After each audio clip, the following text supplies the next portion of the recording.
Hello दोस्तों, स्वागत है आपका ज्ञान सेतु जीएस एकेडमी में। चलिए आज का जो हमारा टॉपिक है वो है सौरमंडल।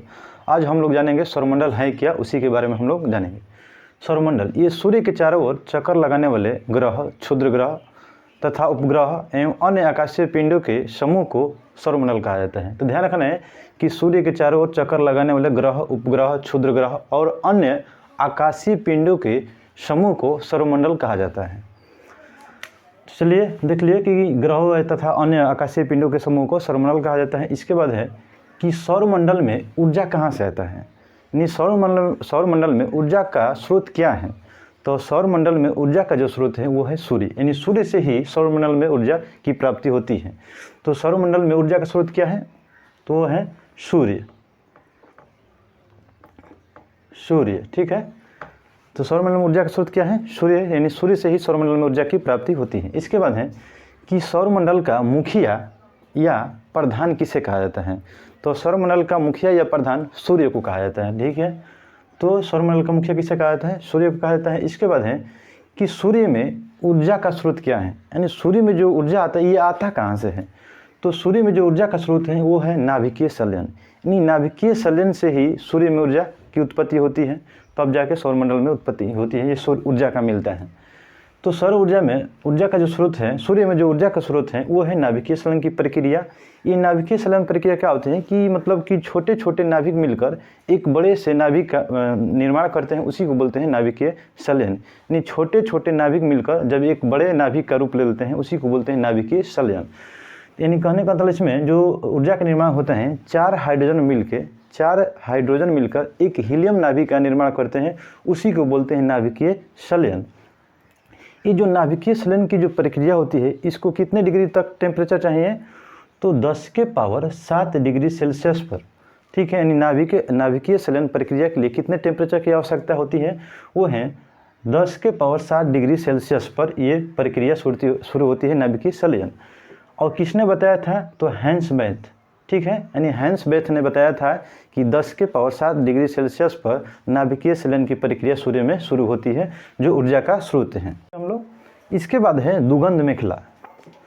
दुगंध मेखला मंदाकिनी के केंद्र से जो सूर्य की दूरी है वो है 30,000 प्रकाश वर्ष की दूरी पर स्थित है। हमारा सूर्य एक कोने में स्थित है। तो दुगंध मेखला मंदाकिनी के केंद्र से सूर्य की दूरी कितना है, 30,000 प्रकाश वर्ष है। ये दूरी मापने की सबसे बड़ी इकाई है प्रकाश वर्ष। इसके बाद है कि दुगंध मेखला के केंद्र को, यानी दुगंध मेखला के केंद्र को सूर्य जो है कितने चाल से गति करता है, तो वो है 250 किलोमीटर प्रति सेकंड से ये दूरी तय करता है। कौन, सूर्य। इसके बाद है कि सूर्य का परिक्रमा काल, यानी जो सूर्य है ये मंदाकिनी के चारों ओर चक्कर लगाता है, इसी को बोलते हैं सूर्य का परिक्रमा काल। ये सूर्य का जो परिक्रमा काल होता है वो 25 करोड़ वर्ष होता है। तो ध्यान रखना है कि सूर्य का परिक्रमा काल कितना होता है, 25 करोड़ वर्ष होता है या 250 मिलियन वर्ष होता है। ठीक है। तो यानी सूर्य का परिक्रमा काल हो गया 25 करोड़ वर्ष होता है।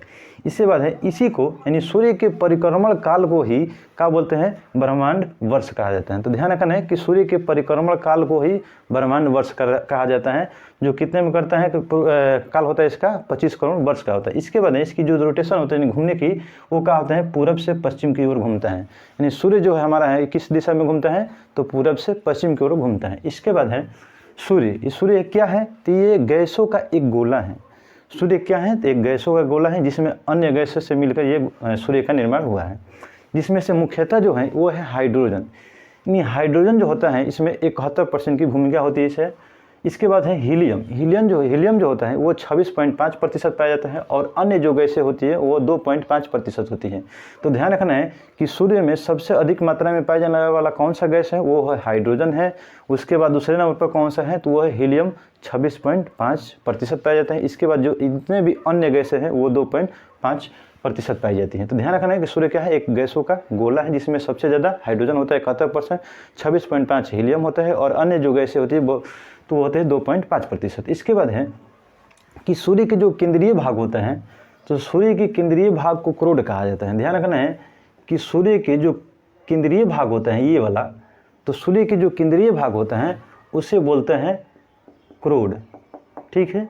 तो सूर्य के केंद्रीय भाग को क्या बोलते हैं, क्रोड बोलते हैं। इसके बाद है इसका जो टेम्परेचर होता है वो होता है 1.5 × 10 के पावर 7 डिग्री सेल्सियस। यानी सूर्य के जो केंद्रीय भाग है यानी क्रोड है, इसका जो टेम्परेचर होता है वो होता है 1.5 × 10⁻⁷ डिग्री सेल्सियस होता है।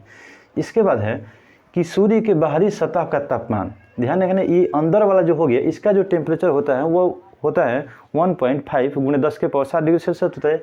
लेकिन जो ये बाहरी टेम्परेचर देख रहे हैं ये वाला,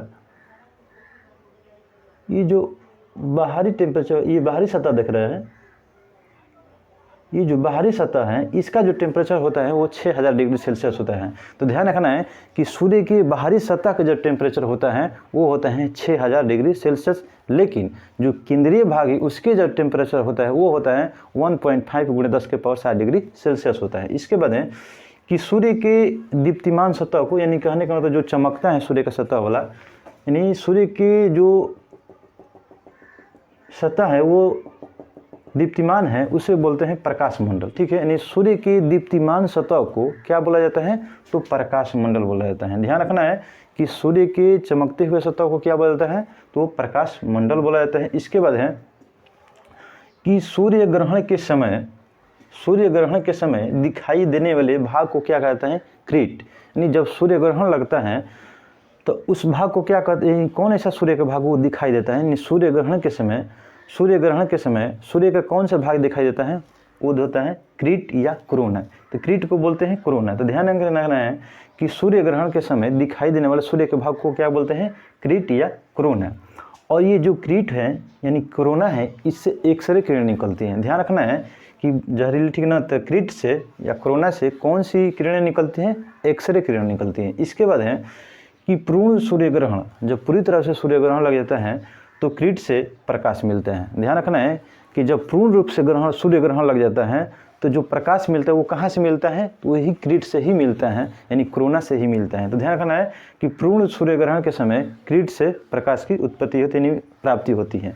इसके बाद है कि सूर्य का जो उम्र है यानी एज है वो कितना है, तो 5 बिलियन वर्ष। यानी सूर्य का जो एज है कितने वर्ष का है, तो वो है 5 बिलियन वर्ष का इसका एज है। और ऊर्जा देते रहने की संभावना कितनी, यानी भविष्य में सूर्य के ऊर्जा देने की संभावना कितने समय है, तो वो है 10⁻11 वर्ष। यानी जो सूर्य हमारा है ये भविष्य में कब तक ऊर्जा देते रहेगा, तो 10⁻11 वर्ष तक ये ऊर्जा देते रहेगा।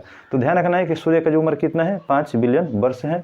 और पूर्ण सूर्य ग्रहण के समय प्रकाश की प्राप्ति कहाँ से होती है, तो प्राप्ति जो होती है वो क्रीट या कोरोना से होती है। इसके बाद है कि सूर्य का प्रकाश, यानी सूर्य का प्रकाश पृथ्वी तक पहुंचने में कितने समय लगता है, तो वो है 8 मिनट 16.6। तो ठीक है, इसके बाद है यानी सूर्य का जो प्रकाश है, सूर्य का प्रकाश पृथ्वी तक पहुंचने में कितने समय लगता है, तो 16.6 सेकेंड लगता है। यानी कह सकते हैं कि 8 मिनट 20 सेकेंड लगभग में।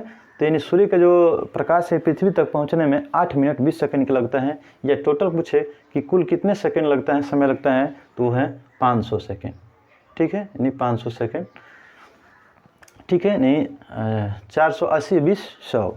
तो ध्यान रखना कि सूर्य का प्रकाश पृथ्वी तक पहुंचने में कितने सेकंड का समय लगता है, तो 500 सेकंड का समय लगता है। इसके बाद है कि उत्तरी ध्रुव पर, यानी कहने का मतलब है कि जो सौर ज्वाला है, सौर ज्वाला को उत्तरी ध्रुव पर क्या कहा जाता है, तो उसका नाम है ऑरोरा बोरियालिस। ध्यान रखना है कि उत्तरी ध्रुव पर ये जो है, ये विषुवत रेखा के इस उत्तर वाले भाग को उत्तरी ध्रुव, ये जो है यहाँ पे 90 डिग्री, और ये है उत्तरी ध्रुव और ये है दक्षिणी ध्रुव।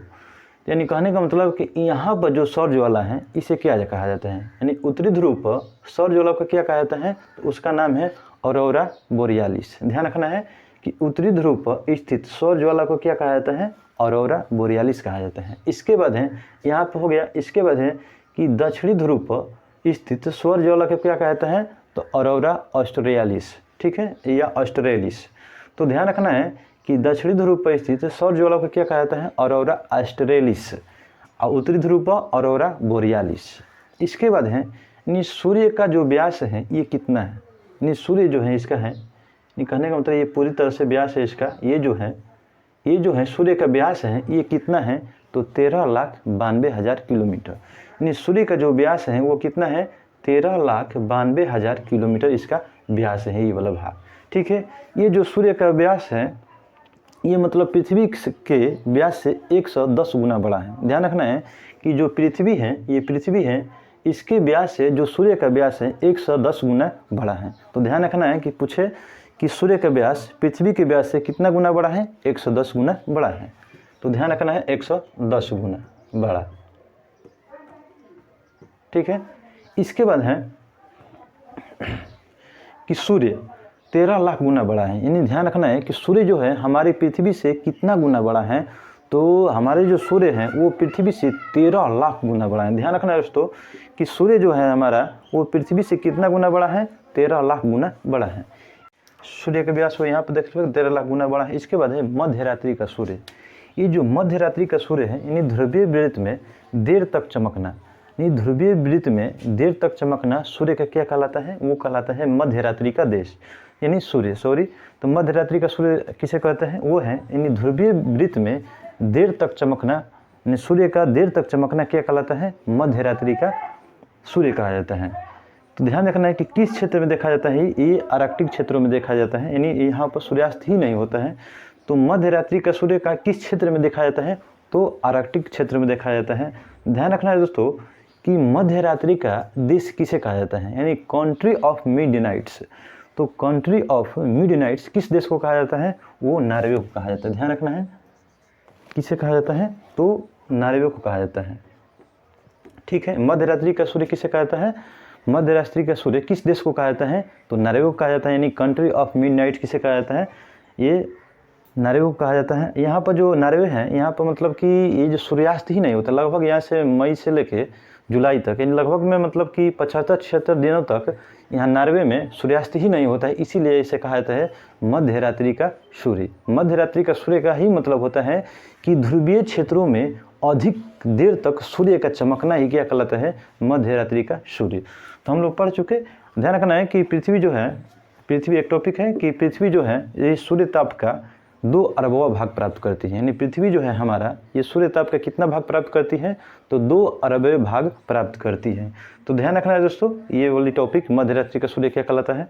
चलिए दोस्तों, तो हमें उम्मीद होगी कि ये वीडियो आपको काफ़ी अच्छी लगी होगी, ठीक है। Thanks for watching.